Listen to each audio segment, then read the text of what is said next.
तो भाई लोग वेलकम बैक। और इस वीडियो में हम बात करने वाले हैं मार्केट में चल रही कुछ इंपॉर्टेंट न्यूज़ के बारे में, और हम लोग डिस्कस करेंगे बिटकॉइन की प्राइस के बारे में। तो आप लोग जानते हैं जून का महीना हाफ जो है निकल चुका है, और आने वाले टाइम में बिटकॉइन का मूवमेंट कैसा रह सकता है वो हम लोग थोड़ा सा जानने की कोशिश करेंगे। तो सबसे पहली न्यूज़ है दोस्तों ब्लैक रॉक के बारे में, और ये न्यूज़ काफ़ी चर्चित है मार्केट में एंड आई थिंक होनी भी चाहिए। तो इसका रीज़न भी मैं आपको बताऊंगा कि क्यों ये न्यूज़ काफ़ी ज़्यादा चर्चा में है।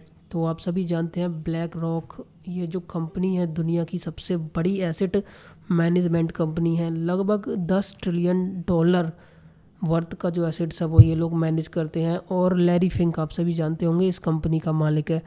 तो एक कंस्पिरेसी ये है इस कंपनी के मालिक के बारे में कि एलोन मस्क तो ऑन पेपर जो है दुनिया के सबसे अमीर आदमी माने जाते हैं, बट रियलिटी में इस कंपनी का मालिक ब्लैक रॉक कंपनी का मालिक सबसे अमीर है। तो इस कंपनी ने SEC में रजिस्टर किया है बिटकॉइन स्पॉट ETF।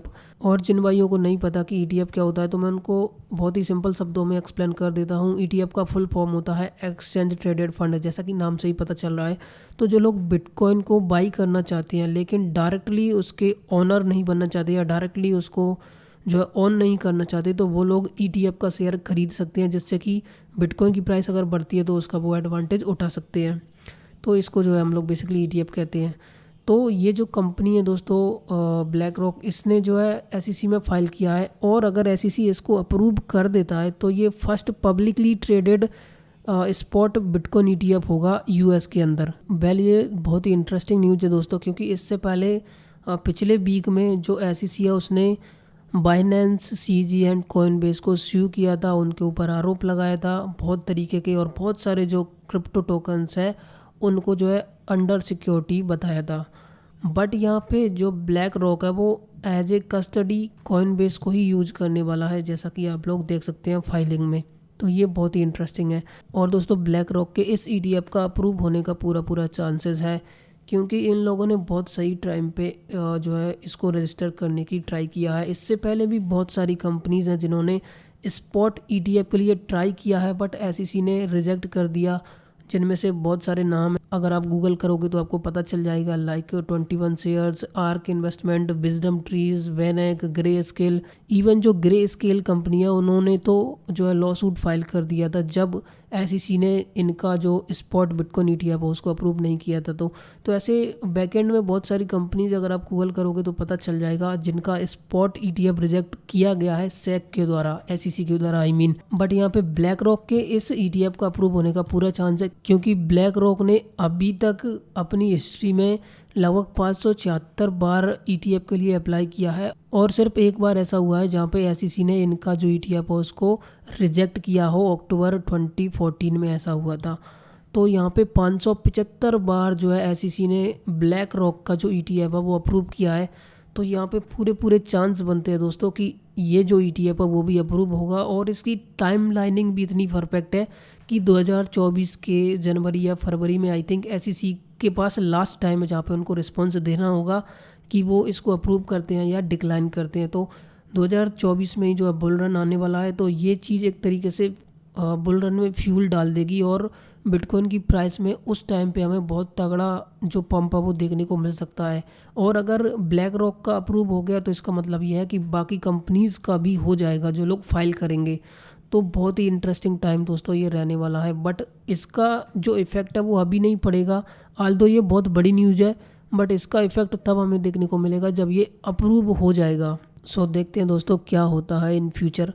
बट मैं आपको बता दूँ जो रियल कल्प्रेट है इस मार्केट में वो SEC है दोस्तों। ये लोग खुद मैनिपुलेट करते हैं और फिर कंपनीज़ को बोलते हैं कि हम इसलिए अप्रूव नहीं कर रहे हैं कि मार्केट में मैनिपुलेशन बहुत ज़्यादा होता है, बट एक्चुअली में ये लोग बहुत हद तक मार्केट को मैनिपुलेट करते हैं, क्योंकि रूल्स तो यही बनाते हैं ना, लॉ मेकर्स तो यही है।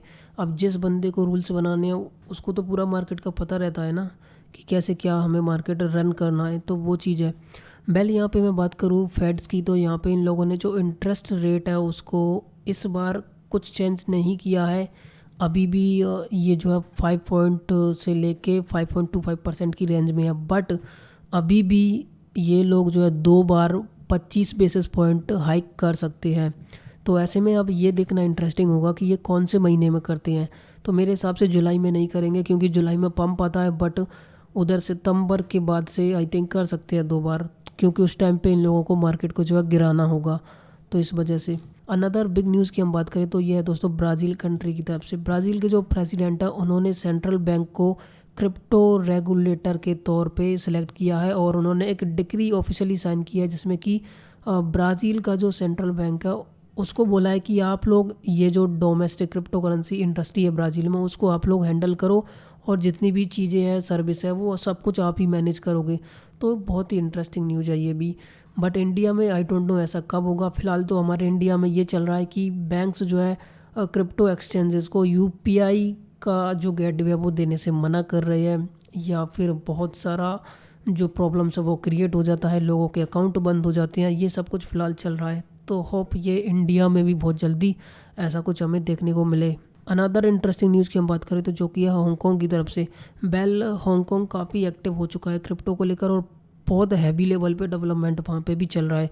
तो जैसे ही कॉइनबेस को और बाइनेंस को स्यू किया था एसईसी ने, तो कॉइनबेस को इनवाइट किया था हांगकांग में कि भाई वो लोग अपना ऑफिस हांगकांग में आके खोल सकते हैं पॉलिसी मेकर्स ने। तो ये काफ़ी बड़ी न्यूज़ है। एंड हांगकांग में 1 जून से जो ट्रेडिंग है वो भी वहाँ के लोगों को ओपन कर दी है। पहले एक इंटरेस्टिंग न्यूज़ मैं बताता हूँ यहाँ पे। चाइना ने 2021 में बैन लगाया था बिटकॉइन माइनिंग के ऊपर, बट अगर आप बिटकॉइन माइनिंग मैप देखते हो Cambridge bitcoin electricity consumption index के अकॉर्डिंग, तो चाइना दोस्तों 2nd नंबर पे है बिटकॉइन माइनिंग में। Can you believe it. तो चाइना ने सिर्फ मीडिया में यहाँ पे बैन लगाया था, बाकी वो लोग हैविली इन्वेस्टेड हैं, हैविली इन्वॉल्व हैं crypto currency and blockchain industry में। बट ये लोग नॉर्मल लोगों के साथ गेम खेलते हैं। कभी दोस्तों यूएसए जो है बोल देता है कि हम लोग इस कंपनी को स्यू कर रहे हैं, कभी चाइना बोल देता है कि हम बिटकॉइन माइनिंग को बैन कर रहे हैं, लोगों को ट्रेडिंग अलाउ नहीं करते एंड बाकी सारी चीज़ें। तो ये दोनों साइड से गेम खेला जाता है जहाँ पे लोगों को बेवकूफ़ बनाया जाता है एंड मार्केट को ऊपर नीचे किया जाता है इनके अकॉर्डिंग। तो ये सब कुछ यहाँ पे चलता रहता है। बट आप लोगों को एक चीज़ हमेशा याद रखनी चाहिए कि इवॉल्विंग टेक्नोलॉजी जिसको बहुत सारे कंट्रीज़ में या जिसका बहुत सारा बड़ा मार्केट बन गया हो, उसको एट द एंड ये लोग सभी अडेप्ट करते हैं। बट स्टार्टिंग में ये लोग बहुत अलग अलग तरीके के जो है एक्शंस लेते हैं ताकि लोगों को इस जो है ट्रैप में फंसाया जा सके कि हाँ ये तो बेकार चीज़ है। और यही फ़िलहाल क्रिप्टो एंड बिटकॉइन के साथ चल रहा है। बट जो लोग बहुत पुराने हैं इस मार्केट में, जिनको 5-6 साल हो चुके हैं, वो सब कुछ समझते हैं कि क्या गेम यहाँ पे ये लोग खेलते हैं। तो फिलहाल अभी हम बात करते हैं बिटकॉइन की प्राइस के बारे में। तो आपने मेरा प्रीवियस वीडियो देखा होगा जिसमें मैंने डे चार्ट में ये जो लेवल है 25,200 300 का, इसके बारे में बात करी थी कि यहाँ तक बिटकॉइन का प्राइस आ सकता है और इस लेवल तक बिटकॉइन का प्राइस आया भी, बट इसके नीचे नहीं गया। और आप लोग देख सकते हो कि मार्केट में यहाँ से जो है पंप आ गया। ये जो ब्रॉडनिंग वेज चैनल है इसका ये जो हायर आई है ये एज ए सपोर्ट यहाँ पे काम कर गया, जो कि अच्छी बात है और हमें प्राइस ऊपर की तरफ जाते हुए दिख रहा है। बट यहाँ पे थोड़ा बहुत फुल बैक आ सकता है, नो प्रॉब्लम, क्योंकि जून अभी तक जो है एंड नहीं हुआ और मोस्टली जून में जो है मार्केट इतना अच्छा परफॉर्म नहीं करता अगर हम हिस्टोरिकली देखें तो। बट जुलाई में आपने देखा है कि हमेशा मार्केट में ग्रीनरी रहती है, मतलब ज़्यादातर टाइम्स, हमेशा तो नहीं। तो ऐसे में आने वाला जो टाइम है जुलाई का, उसमें डेफिनेटली हमें अच्छा पंप देखने को मिल सकता है एंड प्राइस अगेन 31,000 के जो है समथिंग जा सकता है या फिर इससे ऊपर भी। तो देखते हैं कि वो क्या रहता है। एंड 4 आवर में मैं बात करूँ गाइस तो देख सकते हो इस चैनल की मैंने पहले भी बात करी थी और ये अभी भी आपको दिख रहा है।